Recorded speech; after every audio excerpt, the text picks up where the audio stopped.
wabarakatuh. Kami dari kelompok 8 ingin membuat video pembelajaran mengenai materi komunikasi massa. Saya Aprilia Rahayu. Saya Putri Andini Terok. Saya Alfredo Jose. Saya Muhammad Fadil Jairil. Pengertian komunikasi. Kata komunikasi secara etimologis sebenarnya merupakan terjemahan dari bahasa Inggris communication. Communication sendiri berasal dari bahasa Latin communis yang berarti sama atau sama makna, communico atau communicare yang berarti membuat sama atau to make common. Istilah pertama komunis adalah istilah yang paling banyak digunakan sebagai asal-usul dari kata komunikasi.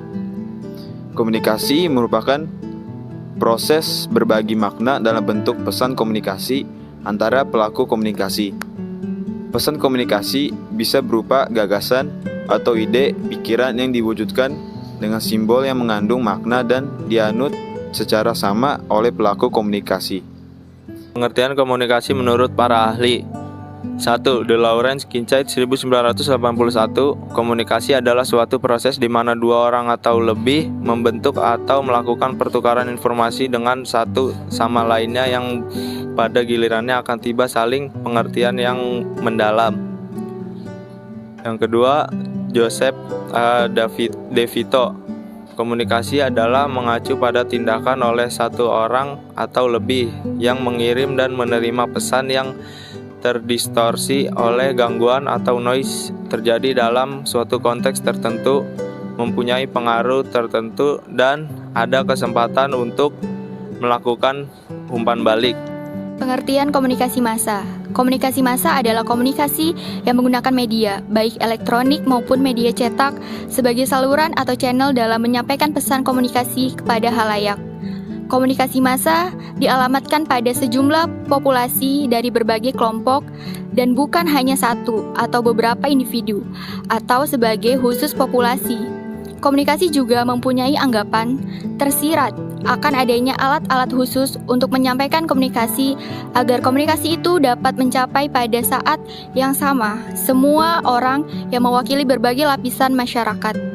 Pengertian komunikasi massa menurut para ahli. Yang pertama ada Apriyadi Tamburaka pada tahun 2010. Komunikasi massa adalah proses komunikasi yang dilakukan melalui media massa dengan berbagai tujuan komunikasi dan untuk menyampaikan informasi kepada halayak luas. Yang kedua ada Onong Ucajana Effendi pada tahun 2000. Komunikasi massa ialah penyebaran pesan dengan menggunakan media yang ditunjukkan kepada massa yang abstrak, yaitu sejumlah orang yang tidak tampak oleh si penyampai pesan. Menurut Dennis McQuail, komunikasi massa memiliki beberapa karakteristik yang membedakan dengan jenis komunikasi lainnya. Yang pertama, sumber komunikasi massa bukanlah satu orang, melainkan suatu organisasi formal dan sang pengirimnya seringkali merupakan komunikator profesional. Yang kedua, pesannya tidak unik dan beraneka ragam, serta dapat diperkirakan. Pesan seringkali diproses, distandarisasi, dan selalu diperbanyak. Selanjutnya, yang ketiga, hubungan antara pengirim dan penerima bersifat satu arah dan jarang sekali bersifat interaktif. Hubungan tersebut juga bersifat impersonal, bahkan mungkin seringkali bersifat non-moral dan kalkulatif, dalam pengertian bahwa sang pengirim biasanya tidak bertanggung jawab atas konsekuensi yang terjadi pada para individu dan pesan yang diperjualbelikan dengan uang atau ditukar dengan perhatian tertentu. Nomor 4, penerima merupakan bagian dari khalayak luas. Nomor 5, komunikasi massa seringkali mencakup kontak secara serentak antara satu pengirim dengan banyak penerima, menciptakan pengaruh luas dalam waktu singkat dan menimbulkan respons seketika dari banyak orang secara serentak. Selanjutnya ada model komunikasi massa, yaitu ada model komunikasi massa Laswell pada tahun 1948. Model ini digagas oleh Harold de Laswell. Pernyataan terkenalnya mengenai proses komunikasi adalah who say what, in which channel, to whom, and with what effect, yang artinya siapa yang berkata apa, melalui apa, pada siapa, dan berefek apa. Berikut ini adalah uraian unsur komunikasi massa menurut Laswell. Yang pertama ada sumber atau source. Sumber sendiri merupakan pihak yang berkebutuhan, berkepentingan, atau berinisiatif untuk berkomunikasi. Sumber dapat berupa individu, kelompok, organisasi, perusahaan, hingga negara. Yang kedua ada pesan atau message, merupakan seperangkat simbol, baik verbal maupun nonverbal, yang mewakili perasaan, nilai gagasan, atau maksud dari sumber. Selanjutnya ada saluran, channel atau media, merupakan alat atau media yang digunakan sumber untuk menyampaikan pesan atau informasi kepada penerima. Selanjutnya ada penerima atau receiver, atau nama lain dari penerima adalah komunikan, decoder, audience, listener, atau interpreter, di mana penerima merupakan orang yang menjadi sasaran pesan. Yang selanjutnya ada efek atau efek, berupa akibat atau hasil dari diterimanya informasi yang dikirimkan dari sumber dan melalui media tertentu. Selanjutnya ada model Shannon and Weaver pada tahun 1949. Model ini ditemukan oleh Claude and Shannon dan Warren Weaver. Model ini juga sering disebut sebagai model matematis atau model teori informasi. Model Shannon and Weaver dianggap menjadi model yang paling memiliki pengaruh bagi model-model komunikasi yang ada setelahnya. Model komunikasi Shannon and Weaver melibatkan 7 komponen komunikasi, yaitu ada information source atau sumber informasi, message atau pesan, ada transmitter atau alat saluran penyampaian, ada sinyal atau tanda sinyal, ada receiver atau alat penerima, destination atau sasaran penerima pesan, dan noise source atau sumber gangguan. Berikut ini adalah gambar dari model Shannon and Weaver.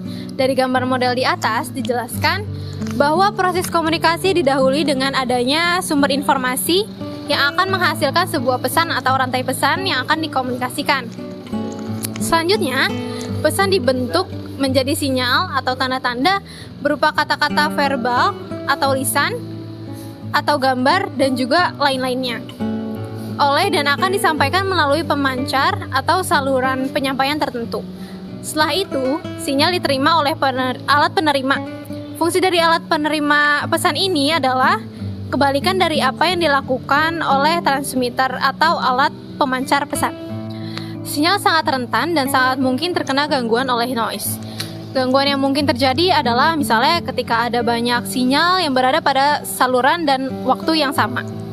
Hal ini dapat menyebabkan suatu perbedaan yang diterima oleh penerima antara apa yang ditransmisikan dengan pesan atau makna yang akan ditangkap melalui saluran atau channel, berupa alat-alat komunikasi massa seperti radio, koran, majalah, televisi, dan lain-lainnya.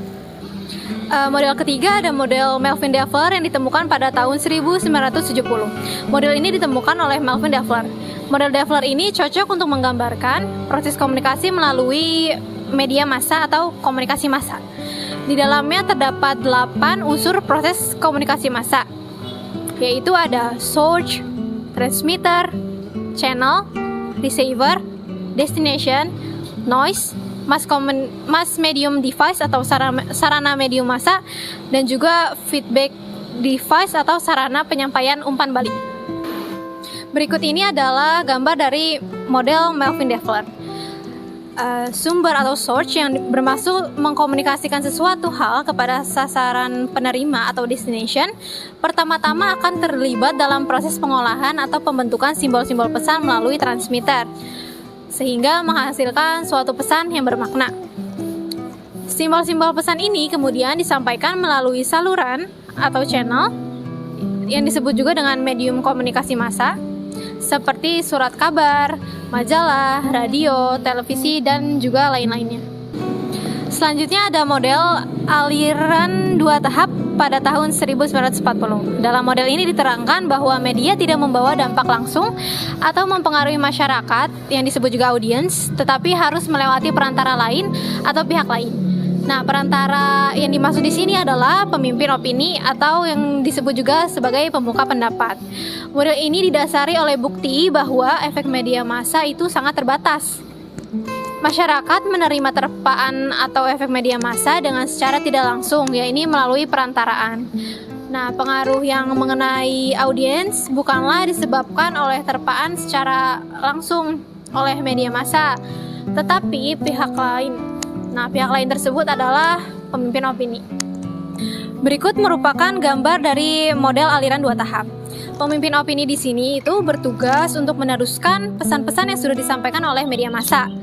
Para pemimpin opini dan para pengikutnya secara keseluruhan itu disebut dengan mass audience. Pemimpin opini pada umumnya lebih sering bersentuhan dengan media massa dibandingkan dengan para pengikutnya. Karena itulah, pemimpin opini memiliki peran untuk menyampaikan kepada audiens untuk mendapatkan hasil yang kuat dan efektif. Model yang terakhir adalah model spiral keheningan yang ditemukan pada tahun 1974. Model ini ditemukan oleh Elizabeth Noelle Neumann. Model ini menjelaskan tentang dampak dari penyebaran informasi melalui media massa. Model ini menjelaskan bahwa besar kecil pengaruh terpaan media massa, komunikasi pribadi, dan persepsi seseorang mengenai pendapat dirinya sendiri dikaitkan dengan pendapat dan pandangan orang lain yang ada di lingkungan masyarakat sekitar. Berikut adalah gambar dari model spiral keheningan. Sesuai dengan yang ada dalam gambar di atas adalah bahwa semakin sering media massa menyampaikan pendapat yang lebih kuat di kalangan masyarakat, maka pendapat-pendapat yang ada di kalangan masyarakat yang menentang pendapat yang lebih dominan tersebut akan semakin memudar dan melemah. Jika seperti itu, maka jumlah orang yang secara terbuka menentang pendapat dominan yang berasal dari media massa akan semakin mengecil. Kemudian ada teori-teori dalam komunikasi massa. Yang pertama ada use and gratification. Pencetus teori ini adalah Elihu Gatz, J. G. Blumer, dan Michael Gravitz pada tahun 1973. Isi teori ini yang pertama, khalayak dianggap secara aktif menggunakan media untuk memenuhi kebutuhannya. Yang kedua, orang secara aktif mencari media tertentu dan muatan tertentu untuk menghasilkan kepuasan tertentu. Dan dicetuskan oleh West and Turner tahun 2008. Yang ketiga, efek tidak lagi diartikan bahwa media mampu mengkontrol khalayak. Namun pada teori ini efek komunikasi massa terjadi lewat serangkaian faktor-faktor perantara. Kemudian efek media ini didefinisikan sebagai situasi ketika penguasaan kebutuhan tercapai. Selanjutnya, two-step flow theory. Pencetus teori ini adalah Paul Lazarsfeld pada tahun 1940. Isi teori ini adalah pertama, teori ini menegaskan bahwa informasi bergerak dari media dalam dua tahap yang berbeda. Pertama, individu atau pemimpin opini yang memperhatikan media massa dan yang menerima pesan media informasi tersebut. Hasil penelitian teori ini menyebutkan bahwa hubungan sosial informal memegang peranan dalam memodifikasi perilaku, yang mana masing-masing individu memilah isi media kampanye. Selanjutnya, spiral of silence. Pencetus teori ini adalah Elizabeth Noelle Neumann pada tahun 1974. Isi teorinya pengaruh media terhadap opini publik. Media telah membentuk siapa kita saat ini. Salah satu pengaruh penting pada pendapat kita adalah bersumber dari media. Fokusnya apa yang terjadi ketika orang menyatakan opini mereka mengenai topik yang telah didefinisikan oleh media bagi publiknya. Kesediaan untuk mengemukakan pendapat sangat bergantung pada media. Banyak dari populasi yang menyesuaikan perilakunya pada arahan media. Manusia memiliki keengganan untuk mendiskusikan suatu topik yang tidak memiliki dukungan dari kaum mayoritas. Selanjutnya, cultivation theory. Pencetus teori ini adalah George Gardner pada tahun 1970. Di teori ini, pesan media massa diibaratkan sebagai obat yang disuntikan ke dalam pembuluh darah audiens, yang kemudian audiens akan bereaksi seperti yang diharapkan.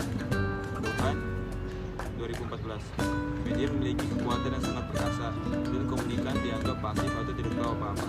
Seseorang komunikator dapat menembakkan peluru komunikasi yang begitu ajaib kepada khalayak yang tidak berdaya atau pasif.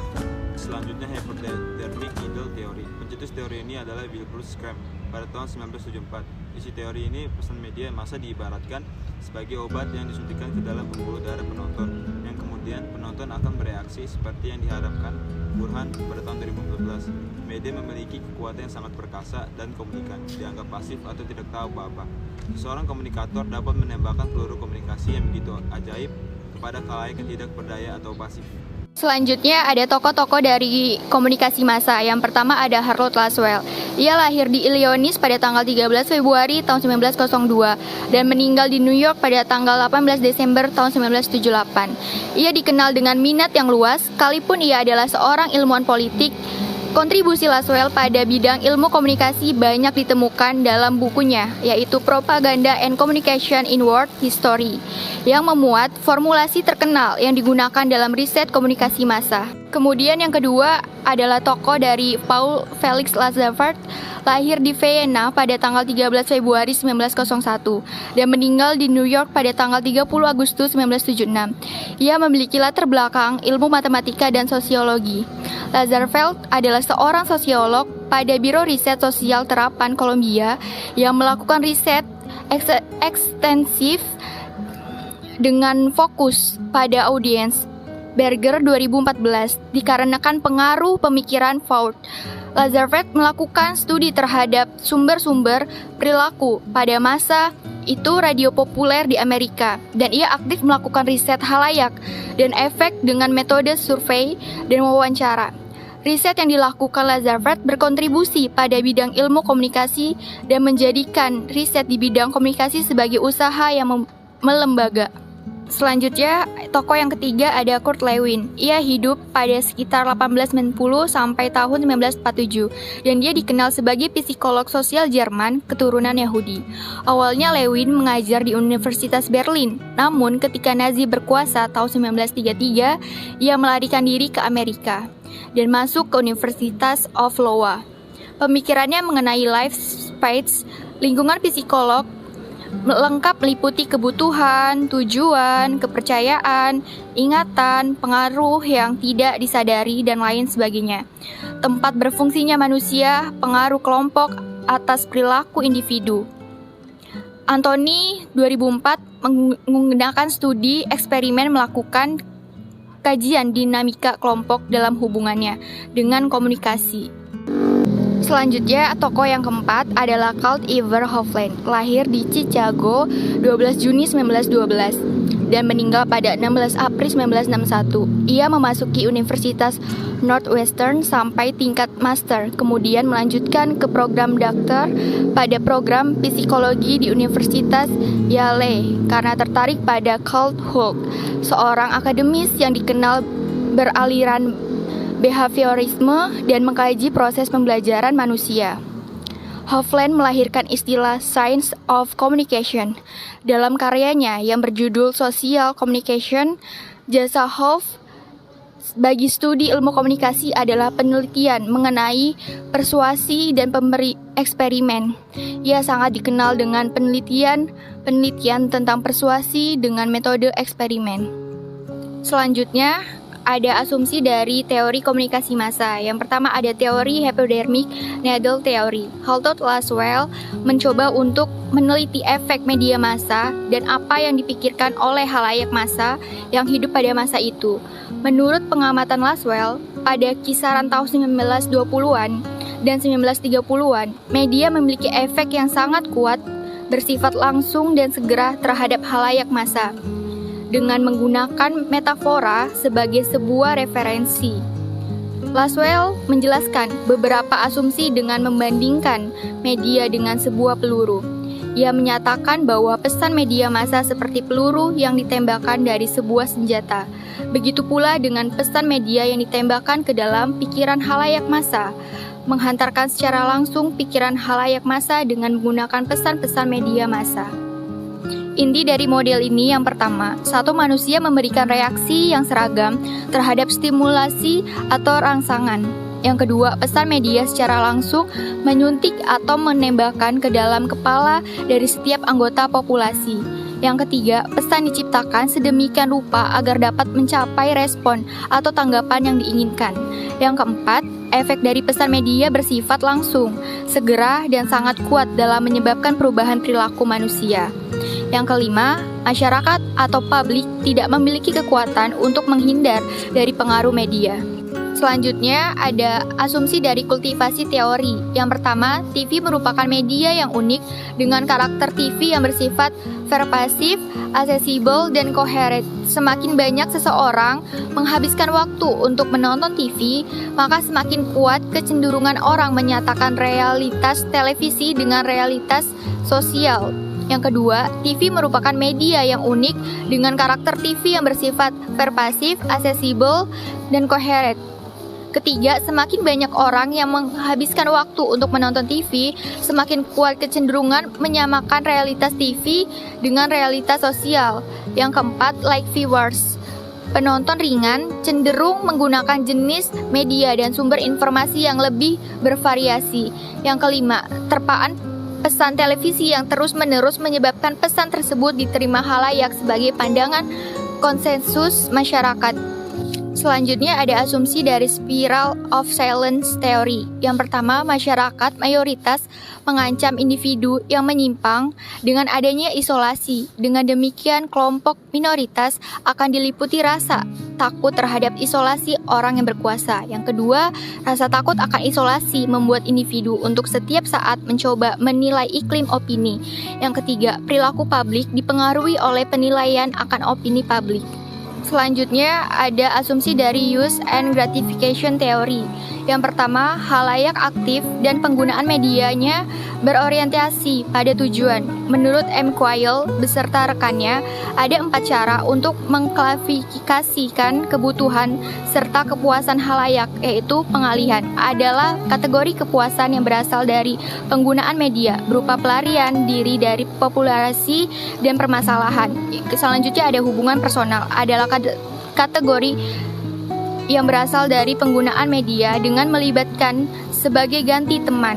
Selanjutnya ada identitas personal adalah kategori kepuasan yang berasal dari penggunaan media dengan menekankan nilai-nilai individu.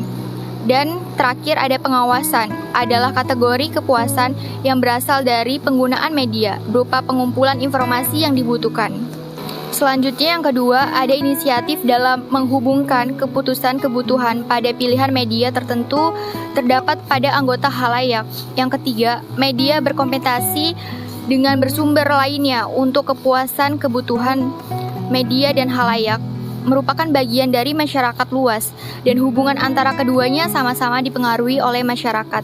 Selanjutnya ada asumsi dari teori two-step flow theory.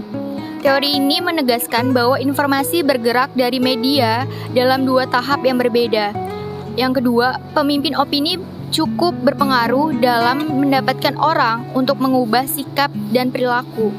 Yang ketiga, teori aliran 2 langkah telah meningkatkan pemahaman kita mengenai bagaimana media massa mempengaruhi pengambilan keputusan. Dan teori ini disempurnakan kemampuannya untuk memprediksi pengaruh pesan media pada perilaku penonton. Selanjutnya adalah penelitian teori komunikasi massa. Yang pertama, teori jarum hipodemik. Teori ini dikembangkan oleh Wilhelm Schramm 1950 sampai 1970, mengasumsikan bahwa komunikator yakni media massa digambarkan lebih pintar dan juga lebih segalanya dari audiens. Melalui eksperimen dan survei, para peneliti berharap dapat memetakan pola di dalam otak manusia sehingga mereka dapat menghubungkan rangsangan tertentu dengan perilaku tertentu. Misalnya, penelitian mungkin mencoba membuktikan bahwa pesan yang mengumumkan bahwa suatu produk sedang dijual dengan harga yang lebih rendah akan mengarahkan orang untuk membeli produk yang mungkin tidak mereka inginkan atau butuhkan. Selanjutnya ada teori spiral of silence yang ditemukan oleh Noelle Neumann 1993, mengatakan bahwa banyak dari populasi menyesuaikan perilakunya pada arahan dari media. Dia mengamati bahwa meskipun siswa yang ingin mendengar ceramahnya merupakan mayoritas, mereka dibungkam oleh sekelompok mahasiswa yang memprotes aktif di depan umum. Dia menghubungkan hening mayoritas takut terisolasi dan takut menjadi tidak populer dengan sesama mereka siswa untuk mendukungnya. Dalam kedua kasus, orang mengambil iklim opini yang sebenarnya salah dibandingkan dengan opini yang sebenarnya distribusi, dan persepsi ini mempengaruhi perilaku mereka dan akhirnya mengubah pendapat tentang masalah tersebut. Penasaran dengan pola yang ditemukan dalam 2 insiden itu, Noelle Neumann mulai menguji hipotesisnya dalam pemilih federal Jerman tahun 1972. Selanjutnya, teori kultivasi. Teori kultivasi pertama kali diperkenalkan oleh Profesor George Gebner ketika ia menjadi dekan Hanford School of Communication di Universitas Pennsylvania, Amerika Serikat. Kultivasi sendiri berasal dari bahasa cultivation, yang berarti penguatan, pengembangan, perkembangan, dan penanaman atau pereratan efek kultivasi. Efek kultivasi memberikan kesan bahwa televisi mempunyai dampak yang sangat kuat para pendiri seseorang. bahwa lingkungan di sekitarnya sama seperti yang tergambar dalam televisi. Selanjutnya ada teori usage and gratification. Teori usage and gratification pada awalnya muncul karena adanya kritikan terhadap teori bulat yang dikembangkan oleh Wilhelm Schramm pada tahun 1930-an. Sebelumnya, teori bulat menyatakan bahwa khalayak media dianggap sebagai khalayak pasif yang mudah dipengaruhi oleh media. Oleh karena itu, muncullah teori ini yang menyatakan jika khalayak media dipandang sebagai khalayak aktif di mana mereka menggunakan media dikarenakan kebutuhan akan informasi, pendidikan, dan hiburan. Teori ini menjadikan komunikan atau khalayak media sebagai fokus utamanya, bukan komunikator atau media. Akan tetapi dalam karya tulisnya yang diterbitkan pada awal tahun 1970-an, Schramm pada akhirnya meminta kepada para peminatnya agar teori bulat tersebut dianggap tidak ada, sebab khalayak yang menjadi sasaran media massa itu ternyata tidak pasif. Selanjutnya, teori analisis framing. Landasan teori yang memungkinkan lahir dan berkembangnya teori framing adalah terletak di sosiologi interpretatif, yang menganggap bahwa interpretasi orang tentang realitas dan kehidupan sehari-hari hidup pada dasarnya tergantung pada interaksi dan definisi situasi. Definisi ini situasi dimediasi oleh intersubjektif. Dengan kata lain, pendekatan orang terhadap realitas membutuhkan memperhitungkan kontribusi orang lain. Kerja orang akan ditentukan oleh interpretasi, dan itulah sebabnya definisi situasi dikaitkan dengan tindakan dan interaksi. Matheson mendefinisikan konsep bingkai dengan menggunakan dua analogi, bingkai gambar dan bingkai dan diagram Venn yang digunakan dalam teori himpunan dan matematika. Sekian dari kelompok kami, kurang lebihnya mohon maaf. Assalamualaikum warahmatullahi wabarakatuh.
Dadah.